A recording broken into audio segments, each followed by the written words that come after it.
Dear God, thank you for the opportunity to meet together. Please help us to come together to make this institution reflect your kingdom. Breathe life into our ideas and decisions. Help us build a team that has love and respect at its heart. Give us the strength to continue working for your kingdom in this time of pandemic. Lord, come give us the inspiration to be the best we can be. May we be a shining example of your goodness and truth within, wherever we are. Inspire our thoughts, discussions, and ideas, and continue to remind us that all that we do here today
Since this is a face-to-face, don't forget your mask and thank you sa at nagamitin document ni Cassie pero syempre mausap tayo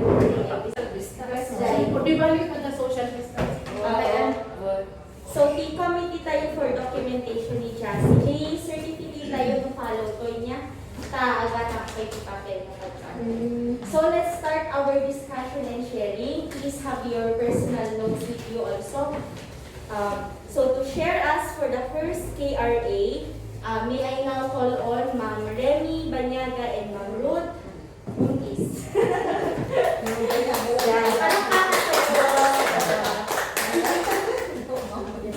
Sharing and discussion later. Within across collectoral teaching areas, tayo ito tapos no, kahit mo nga, if you like to be an outstanding teacher, ako na dito, demonstrated 7 label in objective 1 as shown in COT rating sheets inter-observer agreement form. Kaya yung observer tayo dito yung ngayon COT. So our in-office will be a means of verification to the classroom inter-observer agreement form. Yung COT natin.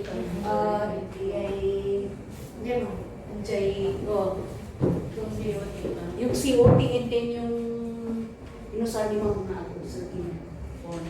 So yung form. And then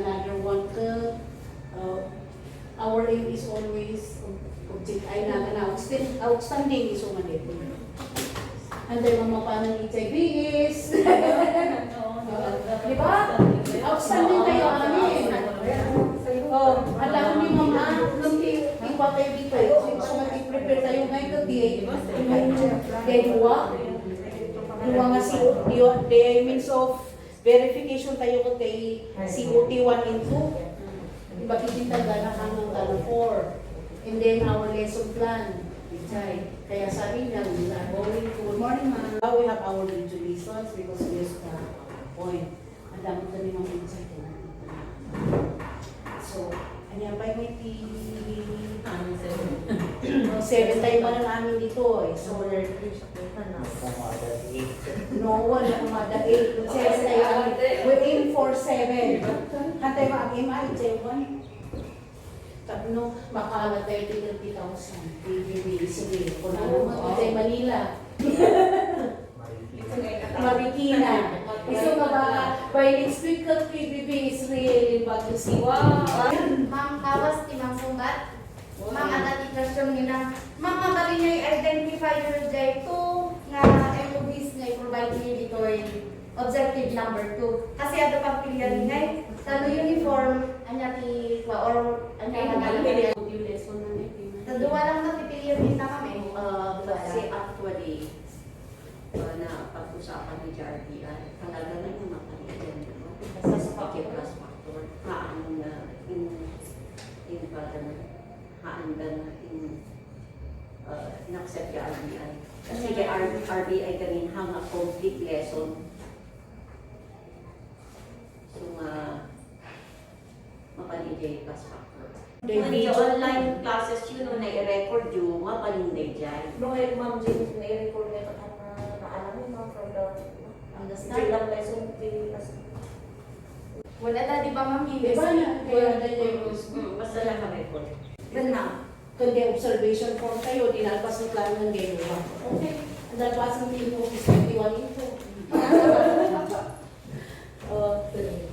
Number 3, applied a range of teaching strategies to develop critical and creative thinking as well as other higher order thinking skills. So, apa yan to? Ito pala? Nyatikado tayo to eh. Inimat lang eh, halos parehas day objective number 2 ngay. Any supplementary material kasi i-highlight tayo sa definitive jay higher order thinking skills. Isa nga di last year, na malagi tayo lang, di i-highlight tayo. Hindi last year gaya mo lang. Ada di i-highlight tayo. May same lesson plan iti at attach tayo to JD. So any supplementary material in printed or digital format made by the RITI and used in the lesson delivery that highlights teaching strategies to develop critical and creative thinking. Yun. No, ayan na JT nagfola na RITI higher order thinking skills tayo. Ang common i-highlight tayo kay J, kuha tayo dito J lesson plan. Or i-highlight tayo. Tapos na isa timay attach niya ma'am. Kung ngayon ma'am, i-J Or lesson lang. refer to, ano ba di ba siya? Refer to. Ano yung mga HJ? Dito na yung copy last year. Kasi halos pa daw yung people na Pag-produce na lang kayo para kasi sa bali to objective first, sa bali to objective itatap no ma-identify na yung katong objective 3 ag-xerox kayo man tapos i-highlight yun. or J page lang makadaan na. Nabalin ba? Or J buo na talaga. Dito mo. Kasi ano nga Tapos ma'am, highlight i-J ko ah. Anyway, lang mo tayo 1 page or 2 pages eh. Ma'am, kasi ano nga yung on the spot man yan nga dan the higher order thinking skills. Kada Sabi yung ka, i-J. i-J. I-indicate ko Han yung nakita yung lesson nila. I-indicate ko i-J. Annotation. J as yung as process. Diba? Dati Nga yung pa ako yung nabiglang as pop up. Yun, ma-note siguro. So, they pwede J pa. Higher order siya eh. Bakit? Stop niya. Kung nada J daw dumagamit niya ito, agdamag mo lang yun. So, or i-note tayo by the lesson plan, ano, ako pa?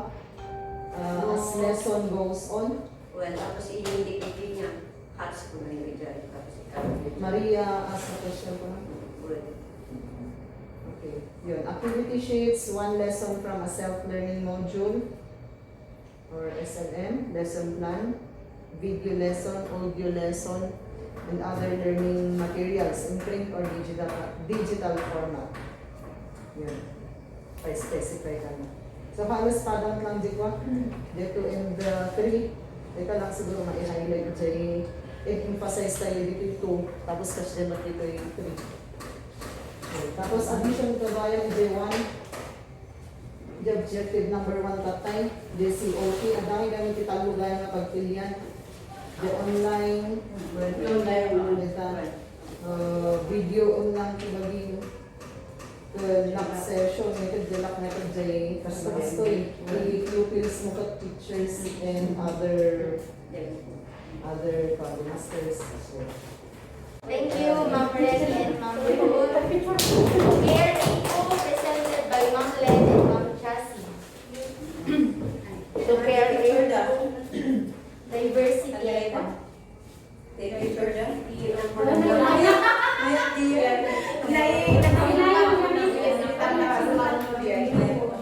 Objective 4, establish a learner-centered culture by using teaching strategies that respond to their linguistic, cultural, socioeconomic, and religious backgrounds.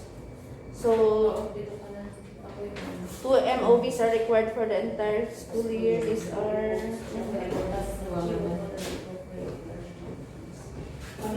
so, any supplementary material, it's the same. Activity sheets, also 1 lesson from self-learning module.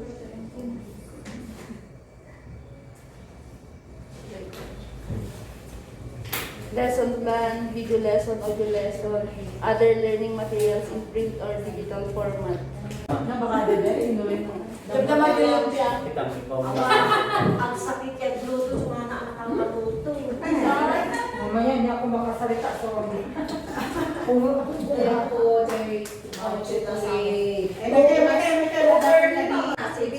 Activity sheets, video lesson, audio lesson. Objective 5, plan and deliver teaching strategies that are responsive to special needs of learners in difficult circumstances, including geographic isolation, chronic illness, displacement due to armed conflict, urban resettlement or disasters, child abuse, and child labor practices.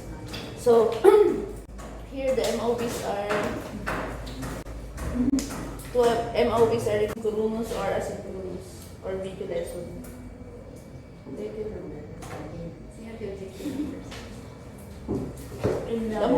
Objective 6, so it says here that use strategies for providing timely, accurate, and constructive feedback to improve learners' performance. So, the means of verification for this is that evidence that highlights providing accurate and constructive feedback. So, dito, magkakaroon lang ng providing accurate and constructive feedback to improve learners' performance, and that shows timeliness of feedback given in any of the following or later. Okay, so here it's not only the quality but also but it has also timeliness. Okay, so for us to achieve the quality or the outstanding, for us to achieve the outstanding for this objective, we need to provide learners with accurate and specific directed constructive feedback. So here are some examples of feedbacks na nakalagay dito. Basahin ko lang yung mga feedbacks na nakalagay dito. There are 3 feedbacks, directed constructive feedback, wherein you're going to give specific direction on how to make improvements sa mga bata. And then specific constructive feedback, it says here that it points out the specific issues in the learner's performance or output. So you're going to give feedbacks to the students' output or performance, and the last feedback, you're going to point out what is commonly observed among learners' performance. So I think we are doing this to our learners, and siguro nag-feedback din tayo sa kanila. And this has timeliness. The MOV submitted for us to achieve the outstanding again in timeliness, we need to submit, or MOV submitted shows feedback given within 5 working days from submission. So here are any of the following. We need to have 2 of these. First is activity sheet, performance task, quiz or test, or the last one is self-learning module. Kahit ano na dito, na dalawa. Anya na ito yung na-answer at PBB, no? Ba na? When ma? Anya sa mga quarter? Any? Any siguro. No, ini di lesson nga in KBB first inya, isugat lang si KBB, kanay activity, sample of activity, sheet or performance task. Jay na lesson yun, ito yung lesson ni Jay, lesson nila yung Jay first, nga siguro video, or module, isot ni KBB. Same maubing, no? Same maubing din ako sa mga kapitad. Mahaba rin natin Ulit sa balang sinabalik ko rin na. Nababag ni Naala na. Ba't niya nakakabit Or eh? say performance task. Siyempre, Jay, medyo pimasamot kaya nga ito, average ko. Kasi nung ikabi mo pa, ibig sabihin, awan kinarami ko. Manuleta, dua? Yes, dua. Dua lang. You're going to choose 2 of this. Okay. Next. Ay, mama, saan ako dyan? Okay, so nasa ayos curriculum and planning. Okay, so for the objective, it says here, selected, develop, organize, and use appropriate teaching and learning resources, including ICT, to address learning goals. So during this pandemic, okay, our kind of teaching is of course distance, diba? So it's timely na we have been oriented and trained with ICT. So ngayon nakita naman natin previously sa mga trainings during LDM, during LAC session, during inset na may mga na-share. So maalala ko lang nung nag-umpisa yung RBI, lahat tayo na nakuan din doon. So sa akin personally, doon din ako na at least na-upgrade sa editing. Okay, so thank you sa ating mga sa mga kasama natin nag-share from RBI. Tapos nadagdagan ito nung nagkaroon tayo rin ng LAC session about sharing sa video lesson, di ba? Kay kina Sir Taken, Ma'am Manilin at Ma'am Rosel. So, ito yung mga na-i-apply natin dito sa classroom observation. So, sa akin, ang napili ko is recorded observation na hindi na ipakita nung previous time. Pero ang ginawa ko doon, habang nagle-lesson, parang inassume ko na detailed siya, may mga sagot yung mga bata. Okay, pero, yun nga, mas ideal na gamitin sana yung online, pero syempre yung mga resources ng mga pupils, ng mga parents, hindi angkop sa atin. Okay, so nag-adjust din tayo doon. Okay, so classroom observation tool or COT rating sheet or inter-observation agreement form from an online observation of online asynchronous teaching. Yun yung mga ginagawa ni na Mama Lilin, Rosel, Sir Takais na nai-present sa atin nung una. And then, if option 1 is not possible, ito yung mga ginawa ko na recorded pati si Ma'am Alakyan at saka hindi ko alam yung iba. Sila Ma'am Madongit. So, of course, based sa SLM or based sa MELC. Okay, yung natin or pwede nating indicate doon sa ating COT yung module na gamit natin sa lesson. And ito, if option 1 and 2 are not possible, okay, pwedeng gawin daw natin ito, pero hindi ko alam kung magagawa natin ito ngayong COT 2. So of course, ang target natin lahat is to have an outstanding Okay?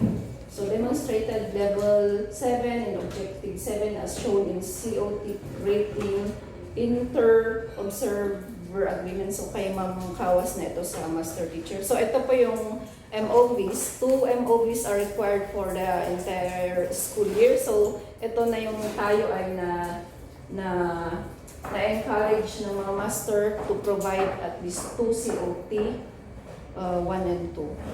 Okay, and of course, from Ma'am Kawas, itong kanya, yung rating niya.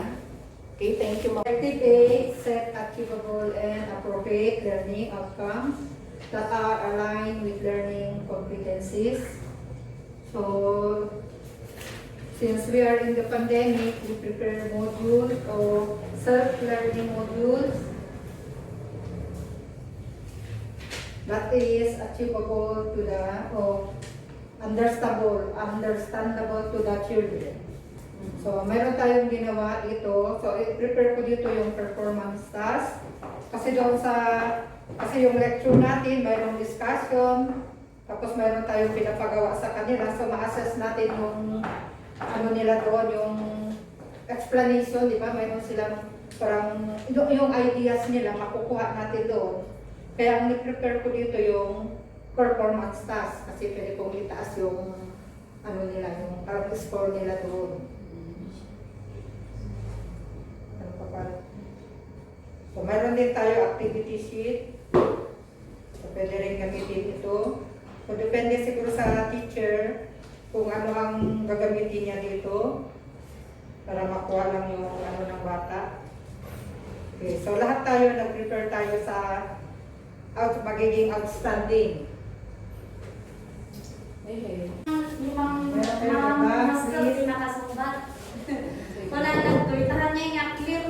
Ito yung na 1 lesson plan. Nung J, 1 lesson plan nga DJ ma'am, di ba karga na amin DJ lecture, activity, di ba ma'am? So 1 lesson plan lang i-provide ni Narod for the entire school year. Nga da amin DJ. Yung baga ng 1 lesson plan, isulat mo siya. At pili ka dyan pinaka-complete na lesson plan. So kung na naman kami nga mabaling J home learning plan. At kung isuti ka nga ng kompleto, di iso. 1 lesson. Ma'am, di may adarami kayo di lesson plan dito eh. 1 lesson plan. Oo nga, kasi 1 lesson plan. Self-learning. Are we going to... Mabali mo na narami mo siya, lesson plan, nga dinalpas mo nga online nga mabali. Photocopy na. Diyan mo nga kumpleto ani. Pwedeng maulit naman eh. JCOT. Photocopy or refer ko na. Mabalin mo siya namin meeting. First reading is parang Human get another. Ano gusto tayo work? Sige, So, sino di CK? Makalpan kami dahil sa ikit, tayo nakarigid dahil ulor ko. Pure siya naman yun. Baka dahil may tayo ni sir. Sir, tingaliba yan na tayo.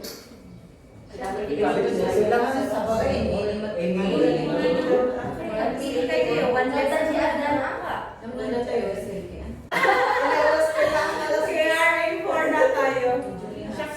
Picture ang makalagay ah. Siya ay sexy.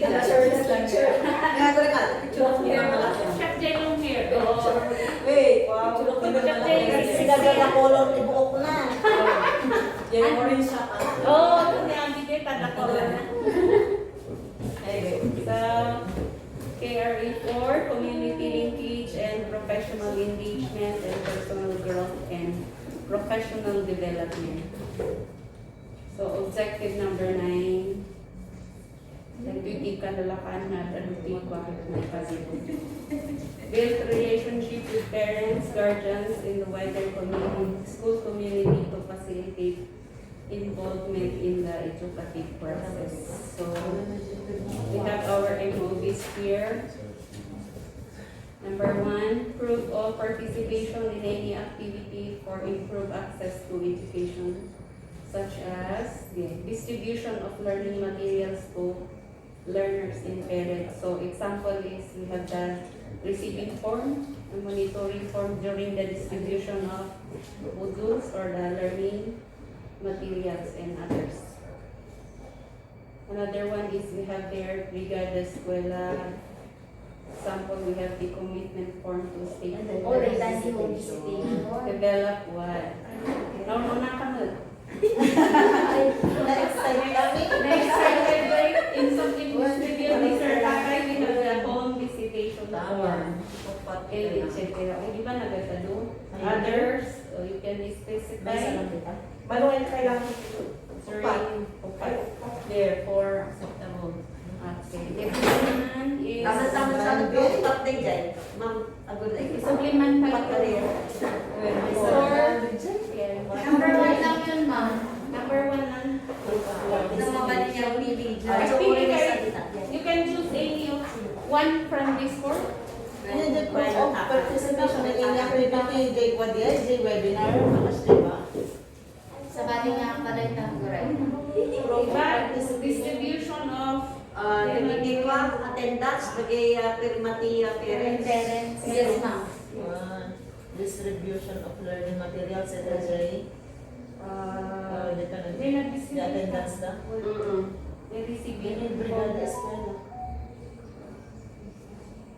Kanya aking may pwede natin hiramin mo ka? Tayo Sir, ayaw dyan. Yung attendance natin. Attendance natin doon. Then, trabaho ni Ma'am Mendoza. Certificate lang ko kanina. Nag-attend tayo. number 2, we have parent-teacher log or proof of other stakeholders meeting. Example, yung one-on-one parent-teacher learner conference.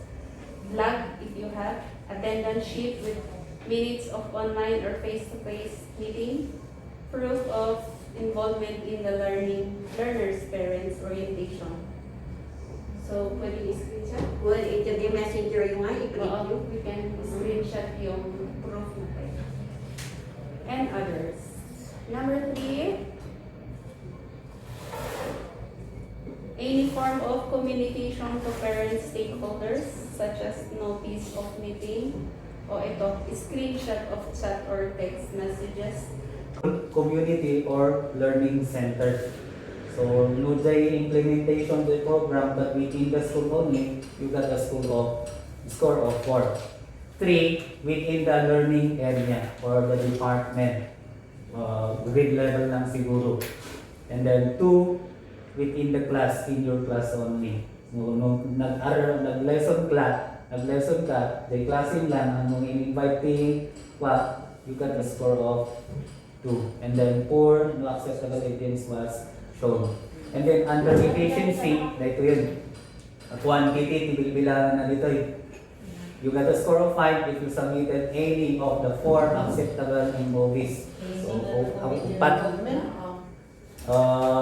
you got score of 4 if submitted any 3 of the acceptable MOV. 3 kapag dalawa, 1 kapag 2 kapag isa. And then let's go to the different MOVs. So what are the MOVs that we can present here? Number 1 is the committee involvement. Okay? So ano man siguro dito involvement tayo in technical planning committees of programs just like the INSET. Kung nag-committee kayo dyan, committee on technical planning, committee on logistics, technical committee on food, committee on physical arrangement. No, ano yung set, applicable mag-grade level tayo. So, adadagay ito yung designation tayo ngayon na committee on documentation, di ba? Nadati in charge si minutes. Well, attendance. Food. Ba?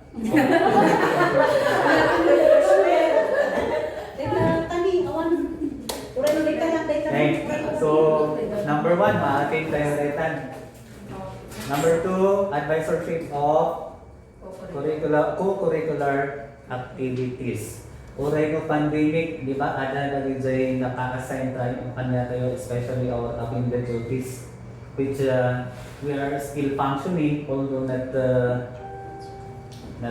tangible because of this pandemic, di ba? For